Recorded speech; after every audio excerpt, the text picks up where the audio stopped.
Is going on, everybody? This is your guy, your boy, Mr. CJ Talk Sports, here with a playoff edition of the CJ Talk Sports episode. Now, we have had a hell of a season. Um, we have had a hell of an NFL season. So many surprises, so many disappointments, talking about our team's expectations, what they did throughout the season, but now is where the real season begins playoff football.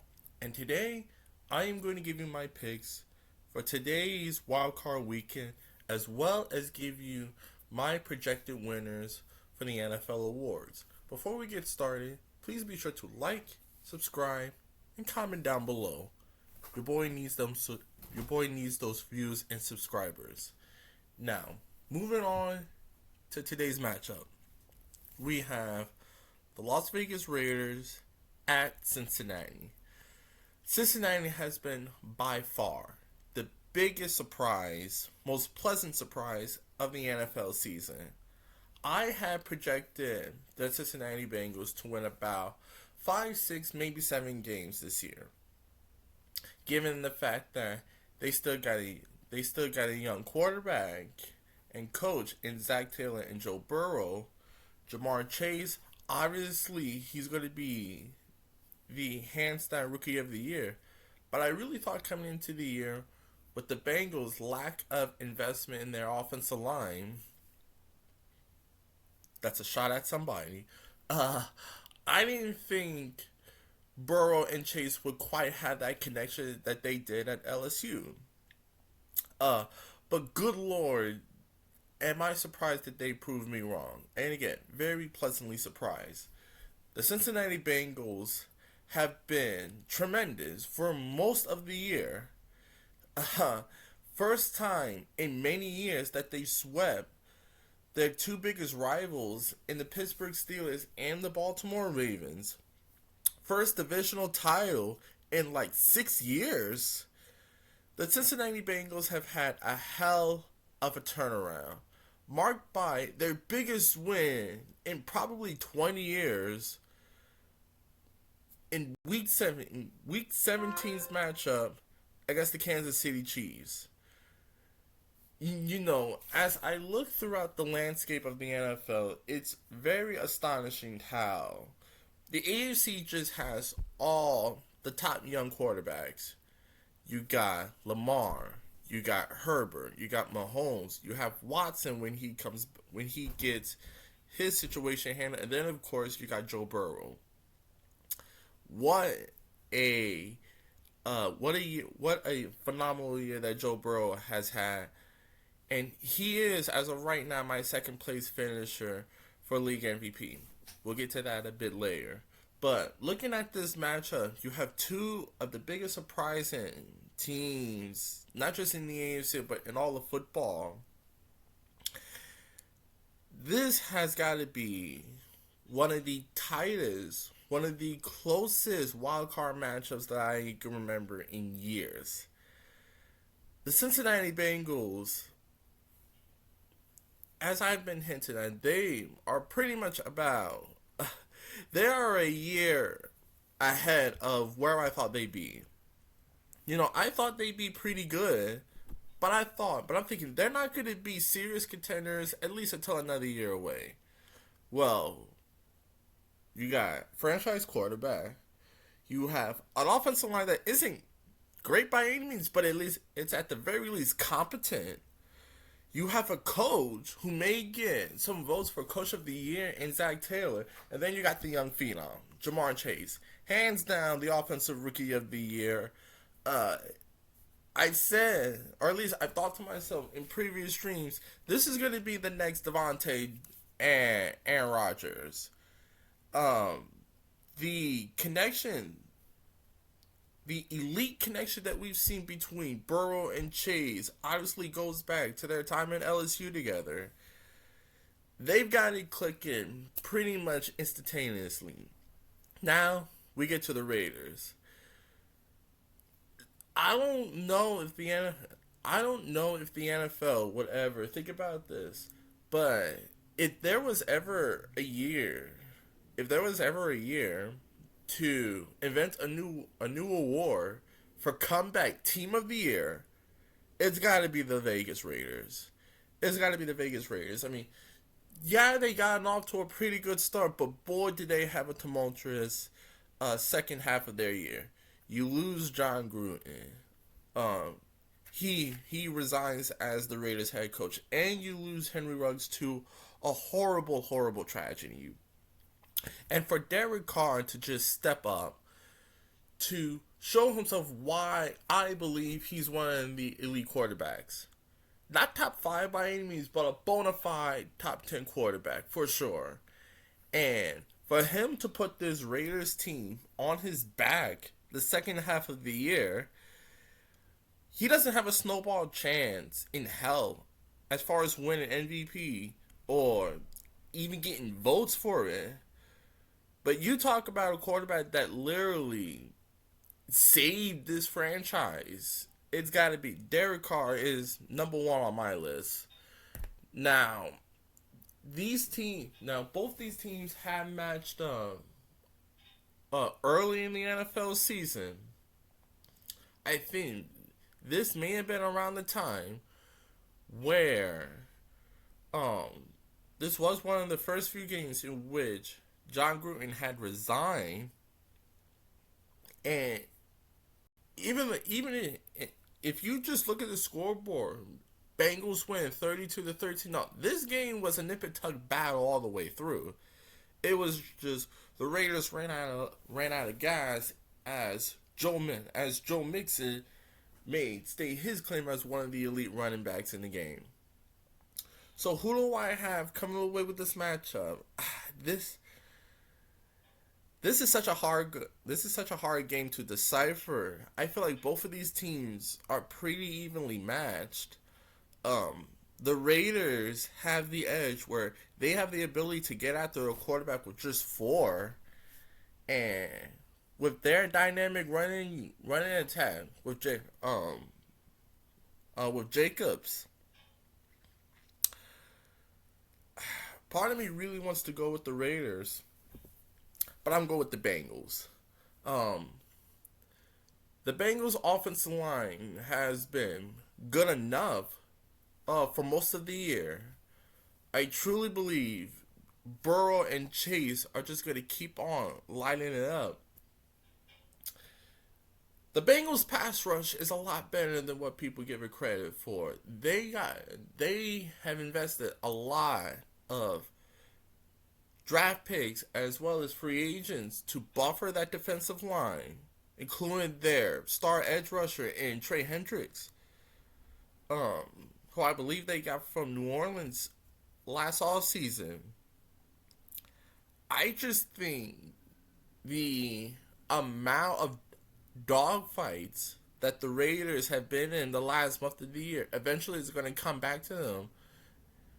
And eventually it's going to catch up to them. I'm going to go with the Bengals with a very tight, very competitive game. And as a matter of fact, I don't think it's any secret that my two favorite games of the year, both winners are facing off against each other. Previously, my game of the year was Chiefs at Bengals and Chargers at the Raiders.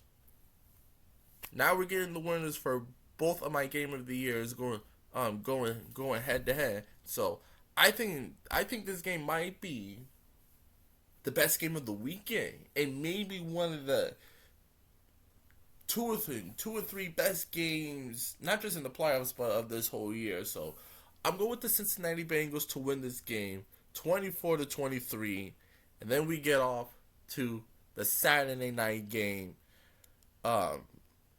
Yes, and then we get on to tonight's Saturday night game between the Patriots and the Bills. Bill Belichick has made me look stupid more times than I like to count. Just when I thought that the Patriots were just going to be just an average playoff team, they've shown me throughout the year that they could be something more. Now, over the last month, Let me take a sip of my ice cream.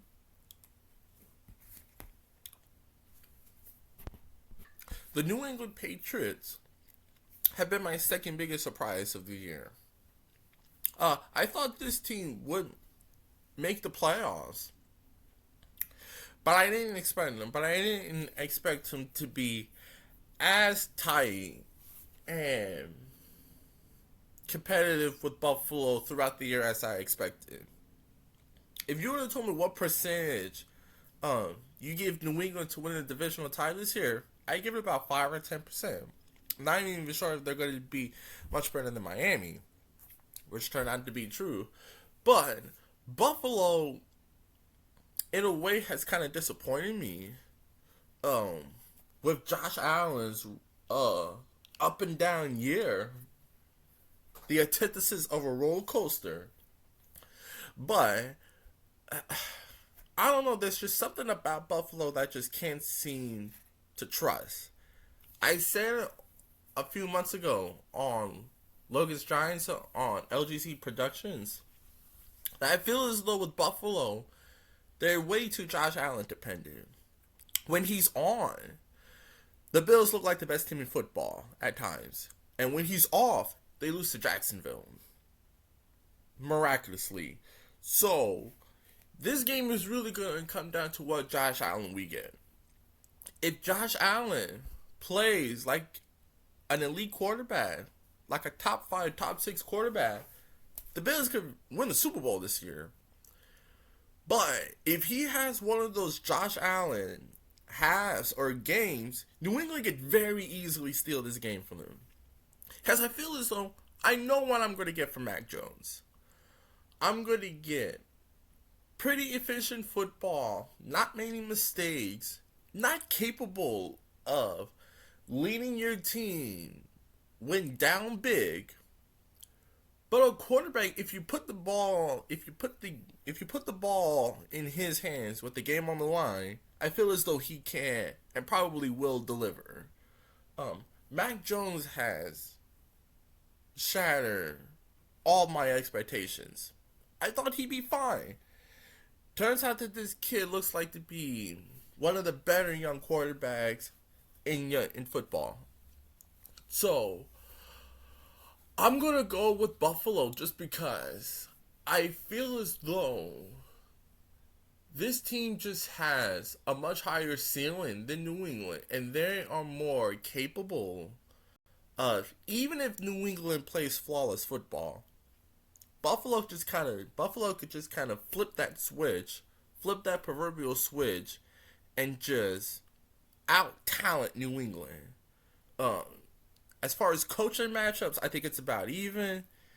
Defenses, they're about even. But Josh Allen is just way too. Josh Allen is just at a different level, and when it comes to talent and production, when compared to Mac Jones. So I think this game is going to be tight. I do expect this to be another low-scoring effort. I'm going with Buffalo to win this game 21-16.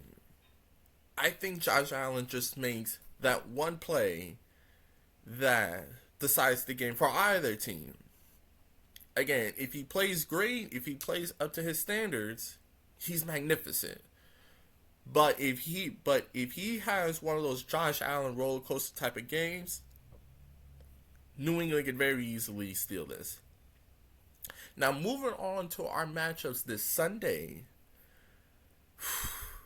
Eagles, congratulations. No team has made me a bigger fool, a bigger idiot than the Philadelphia Eagles. For peeps' sakes, I made a fucking video about you guys' entire year and your years throughout the last number of years, highlighting how much better that you guys have been, especially compared to my Giants at the time. But your ride comes to an end Sunday. It ends Sunday, okay? There is no chance in heck that I see Philadelphia pulling off an upset against Tom Brady and the Buccaneers. This is the defending Super Bowl champions, at home.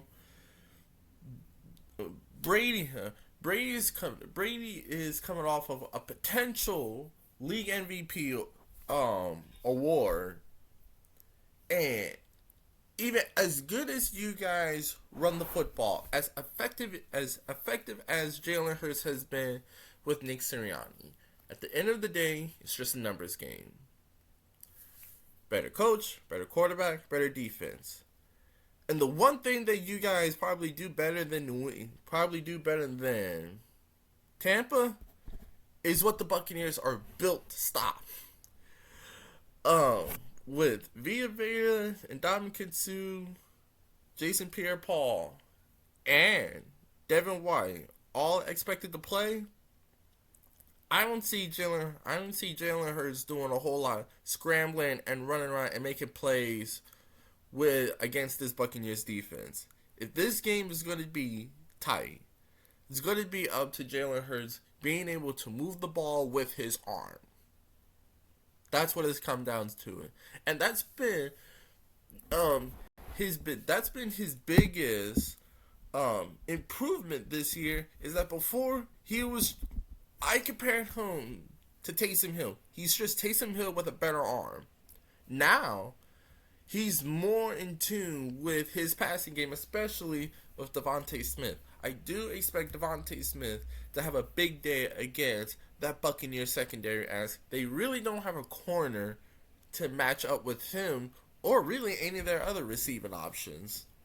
So I do think Philadelphia will keep this game close. I do think your pass rush will be able to get after Brady a little bit. I'm still going to take Tampa Bay to win this game rather comfortably, but I do think the Eagles make a tight game out of it. I got the Buccaneers winning this game 27-20, and we're moving on to maybe the best game in this wildcard weekend. Dallas versus the Niners.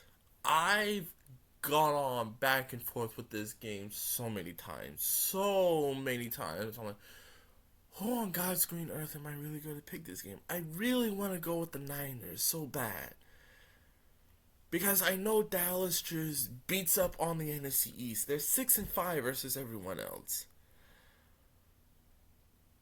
But there's so much talent. But they're so much more talented than the 49ers. And Jimmy Garoppolo, I want to put my arms around him so bad. I really do. But I just feel as though if he turns the ball over against this Dallas team, Dallas could potentially run them out of the building. But then again, with Dallas, if the game is tight, Mike McCarthy is going to make some boneheaded coaching decision. And the gap as far as coaching goes between Shanahan and Mike McCarthy is just as big as the gap between Dak versus Garoppolo. I've gone on back and forth with this. I think I'm going to take Dallas, because I just think Dallas has this energy, this momentum, this overall flair that they're playing with. Even if Dak struggles, their defense is more than capable at keeping them in the ball game. Now, I do feel as though the Niners' game plan is going to be to attack the Cowboys on the edges, and if they do have one-on-one matches, they're going to go right at Trayvon Diggs, whether it's Deebo Samuel, Brandon Ayuk, or George Kittle in the middle. This game is going to come down to, can Garoppolo avoid the big mistakes? If he does, I like the Niners by a hair. If the Cowboys, if they get off flat by any means, if the 49ers, if Garoppolo starts turning the ball over, Dallas could run away with this by a halftime. I'm going with Dallas by a hair because at the end of the day, I just think Dak, with the game on the line, he's shown that he comes up with big plays night in and night out. And the only real way that I see the Niners winning this game is if they turn the table on Dak and they've getting him to turn the ball over a couple of times. Again, I think this is going to be the best matchup of Wildcard weekend. But I'm going with Dallas to win this game, 24-28. Dallas wins 28-24.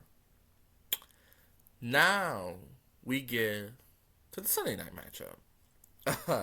Big Ben, it's been great. Okay, you're gonna be in the Hall of Fame. You may be a first ballot Hall of Fame. You've you've been able to hold off retirement for so long now, but it's time for the young cats, the young generation, to put you out of your misery.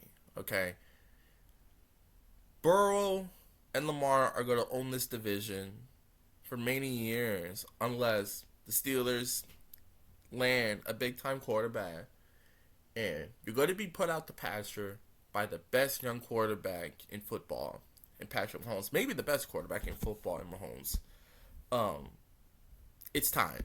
It's just time. There's really not much for me to really delve into this game.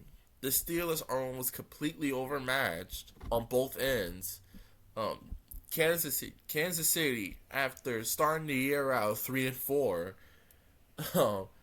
after having only for a large part of the season, after having a start of the season in which they only have one more win than my Giants, they've completely flipped the corner. They had completely flipped the switch.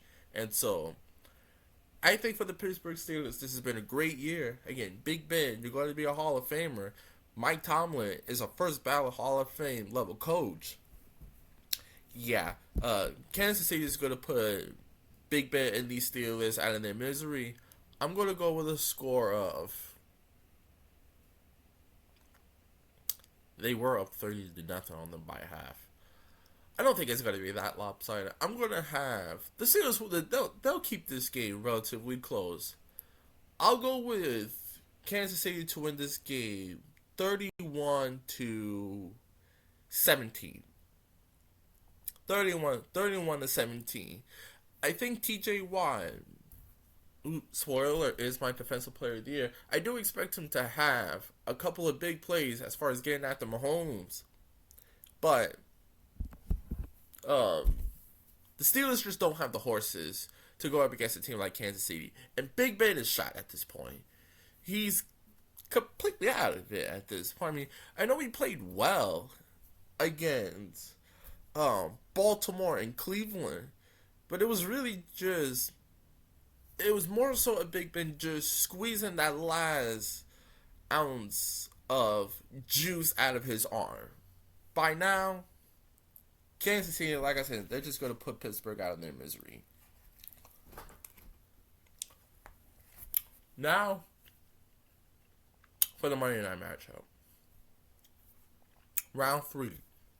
We have a couple of round 3s in these playoffs. We have a couple of rematches in these playoffs. Obviously, Raiders and Bengals, this is the second time they played against each other. You have Buffalo and New England. This is round 3 for them. You have excuse me. Oh, I mentioned Steelers and Chiefs. This is round 2 for them. And now we have round 3 between the Cardinals and the Rams. Coming into the year, I picked the Rams to get to the Super Bowl. I don't think I had them winning it, though. I think I had the Chiefs. This is all or nothing for McVay and Matthew Stafford.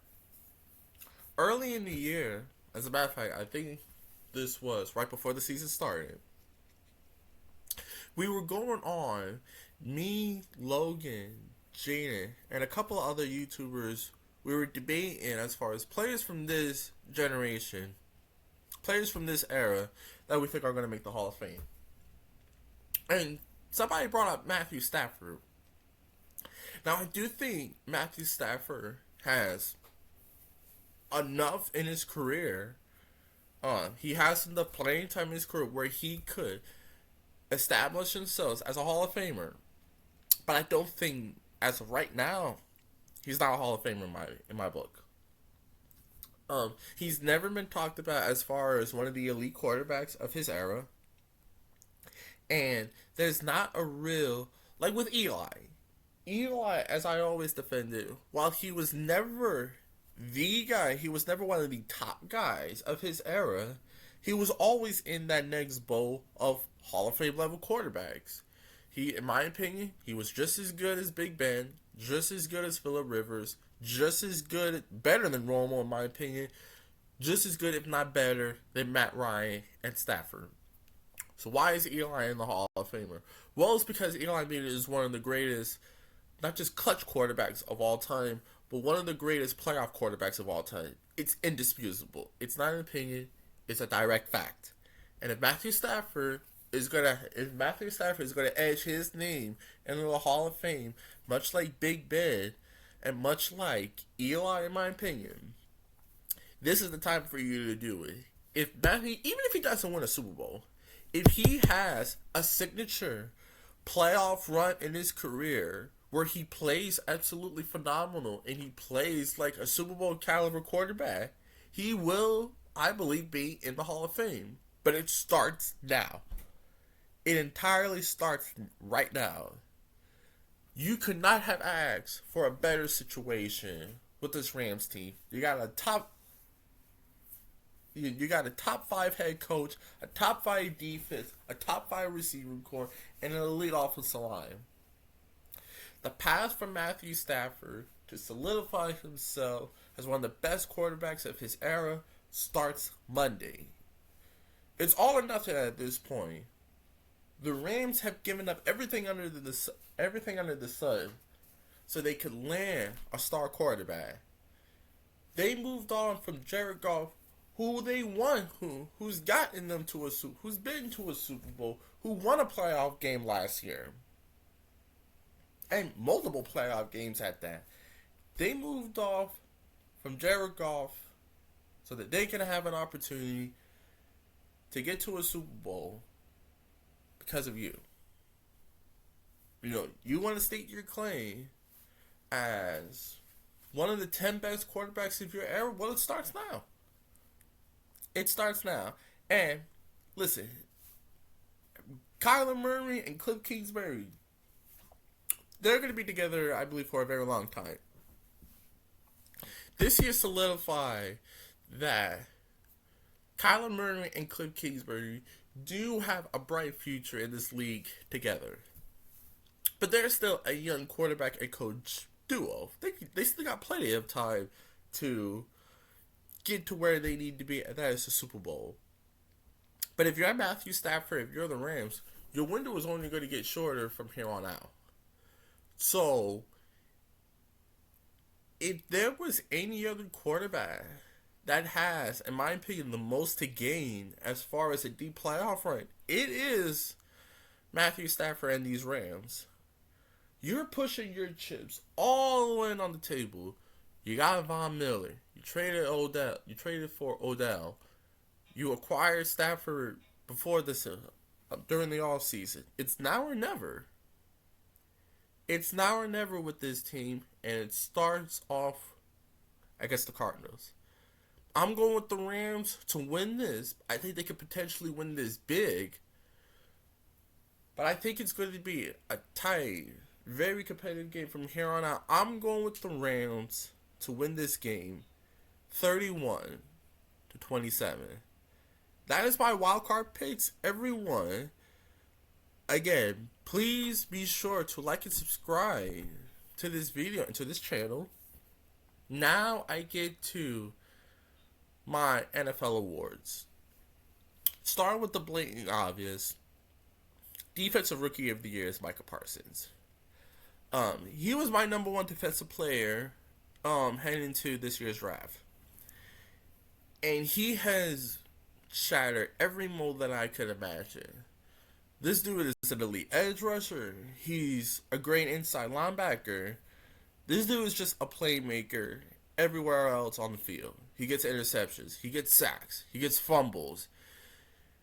He is almost the quintessential linebacker for today's game. Now, he's not the elite coverage guy that you would like him to be, but in sub packages, he could put his hand in the dirt and go toe-to-toe against any elite offensive tackle. He has been the revelation that Dallas has needed on the defensive side of the ball. He is a game changer. So, Micah Parsons, hands down, Defensive Rookie of the Year. Offensive Rookie of the Year. This was actually somewhat of a competitive race for most of the year, or at least the first part of the year. But Jamar Chase has completely run away with it. This may be the best rookie wide receiver year easily of my lifetime, and maybe the best in NFL history. Again, Chase and Burrow, man, I think they're going to be the next Devontae and Aaron Rodgers. Not saying Joe Burrow is going to be as good as Aaron Rodgers, but in terms of that level of connection, having a potential top 5 quarterback to go alongside a top 2, top 3 receiver, ridiculous. Chase, easily Offensive Rookie of the Year. Defensive Player of the Year, however, there's really only one man that really deserves this, and that's TJ Watt. You know, we say in basketball, if your last name is Curry, chances are you're a pretty damn good shooter. If your last name is Watt, chances are you're going to be a damn good pass rusher. TJ Watt, man, I'm not shocked that he's this good. I'm not thoroughly surprised that he's been this good this early. But what's even more shocking is that he might be better than his brother early in his career. Now, I'm still not willing to go that far. I still would take Watt by JJ by a hair. But TJ, man, has just been so unbelievable. Ty Strahan for the most sacks. For the most sacks in a single season. And people, well, he played 17 games. Yeah, but he also missed 3. He's also missed like 2 or 3 games. So, just imagine how many sacks he could have had if he had played a full season. Probably looking at 25 sacks from this guy. So, TJ Watt, hands down, Defensive Player of the Year. Now we get into Offensive Player of the Year. I know some people want to put him in the league MVP race. I wouldn't blame you if you thought he deserved some votes, myself included. But I think he's more in tune to win Offensive Player of the Year, and that is Cooper Kupp. I got into a little bit of an argument a few weeks ago with one of my subscribers, and we were talking about give me your 5 best receivers. He mentioned Mike Evans. I'm like, listen, Mike Evans is great. He's not Cooper Kupp, though. Cooper Kupp does everything. Plays in the slot, plays outside. He was a better blocker, especially for a guy of his size, and he runs every route. Mike Evans is more your prototypical big studded wide receiver. Cooper Kupp does everything, though. He beats you with speed.